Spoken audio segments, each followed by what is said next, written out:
The windshield wipers on my rented pickup fought a losing battle against the sideways hail-pounding I-84 just east of Salt Lake City. March, 3:11 a.m.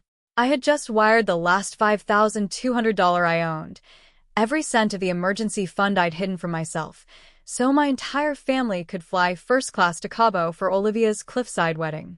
My phone vibrated against the steering wheel. "Baby girl," Mom sang. Syrupy as always, tiny hiccup. "Olivia's crypto guy needs the master casita for his security team. We booked you a sweet Airbnb 20 minutes away. It's only 4 stars, but the host left mints on the pillows." I almost laughed.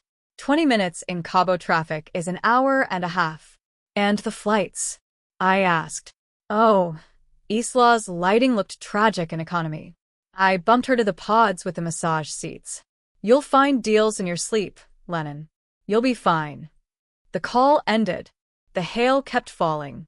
Something inside me stopped asking for permission to exist. 72 hours later, I was gone.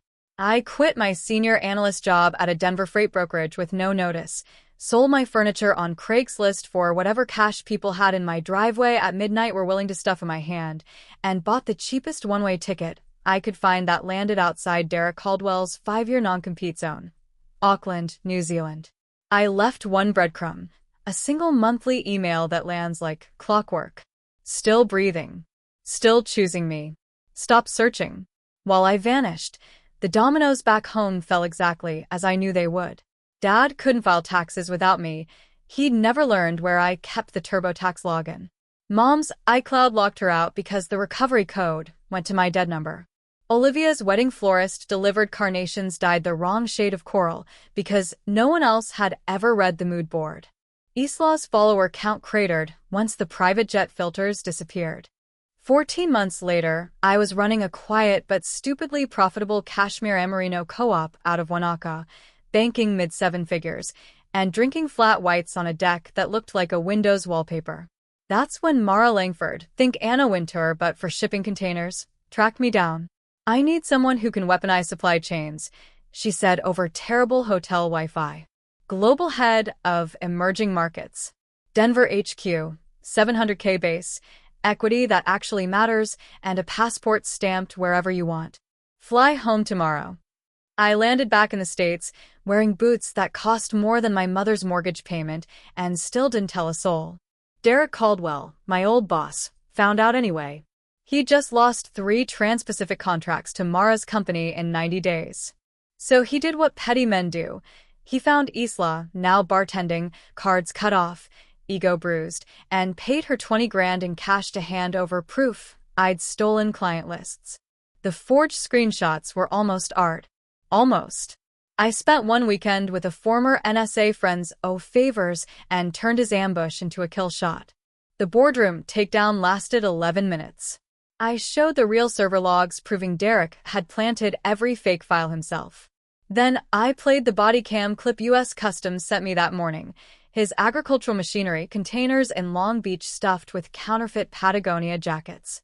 2 marshals were waiting in the lobby before Derek finished turning purple. 3 weeks later, I sat alone in a private dining room at Bamboo Sushi in downtown Denver. My family walked in looking like they'd aged a decade. I slid a single brass key across the table. "I bought the cabin in Island Park back," I said. "Cash. My name only. You can still use it. But I decide who gets the code to the lockbox.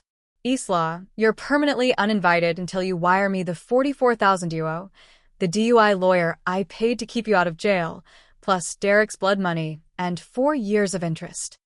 Isla burst into tears. Nobody reached for her.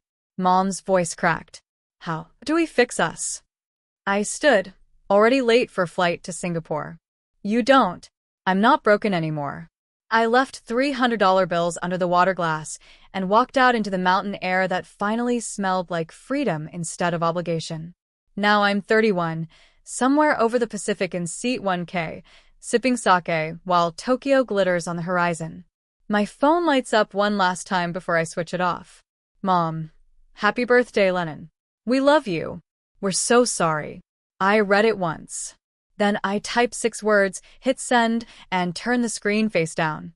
"Thanks. Crazy day." Talk next year. The cabin is theirs to borrow. The door is mine to lock. And the sky ahead is finally, completely mine.